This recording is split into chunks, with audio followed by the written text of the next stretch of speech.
আসসালামু আলাইকুম প্রিয় দর্শক, আশা করছি আপনারা সবাই ভালো আছেন। পিছনে দেখতে পাচ্ছেন এটা আমার সোলার ইরিগেশন পাম্প। আর আপনাদের আজকে যে বিষয়টা নিয়ে কথা বলবো সেটা হচ্ছে নেট মিটারিং। আপনারা আমার পিছে দেখতে পাচ্ছেন কিনা, এইদিকে দেখেন পুল অলরেডি কিন্তু পুলটা ইনস্টলেশন করা হয়েছে।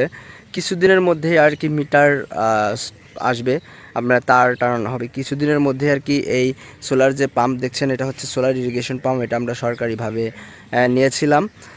এটা মোটামুটি 7.5 লাখ টাকার মতো খরচ হয়েছে। আর এই পাম্পে কি কি চলছে, এই যে প্রজেক্টে ধান দেখতে পাচ্ছেন আপনারা, যদি দেখেন এই যে এই ধানগুলো চাষ করা হয় মূলত এই সোলার ইরিগেশন পাম্প দিয়ে। আর আপনাদের যদি দেখায় তাহলে এই যে পিছনে আপনারা পুল দেখতে পাচ্ছেন, বিদ্যুতের পুল অলরেডি ইনস্টলেশন করা হয়েছে বা মাটিতে পোঁতা হয়েছে। কিছুদিনের মধ্যেই আর কি এই পুলে হচ্ছে বিদ্যুতের লাইন যাবে এখান থেকে নিট মিটারিংয়ের মাধ্যমে।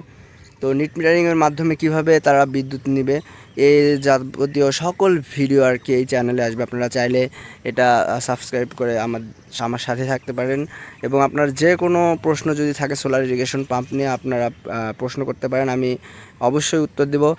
আপনাদের যদি দেখায় আমি এই যে রাস্তাটা, এই রাস্তাটা এই পাম্পের এখান থেকে মোটামুটি 650 ফিট দূরত্ব।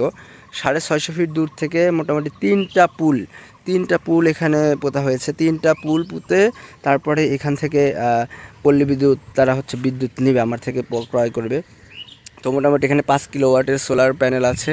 এছাড়া আপনাদের যে কোনো বিষয়ে যদি প্রশ্ন থাকে বা জানার থাকে আপনারা প্রশ্ন করতে পারেন, আমি অবশ্যই খুব দ্রুত রিপ্লাই দেবো ইনশাল্লাহ। আর সোলার ইরিগেশন পাম্প এবং নিট মিটারিং কিভাবে করতে হয় বা কিভাবে যোগাযোগ করতে হবে পল্লী বিদ্যুতের সাথে, এবং কিভাবে নিট মিটারিংয়ের লাইন পাওয়া যায়, এই যে কোনো তথ্য আপনারা এই আমার কাছে প্রশ্ন করে জানতে পারবেন। এছাড়া ক্রমান্বয়ে ভিডিও আসতেই থাকবে এই চ্যানেলে। তো নিট মিটারিং সম্পর্কে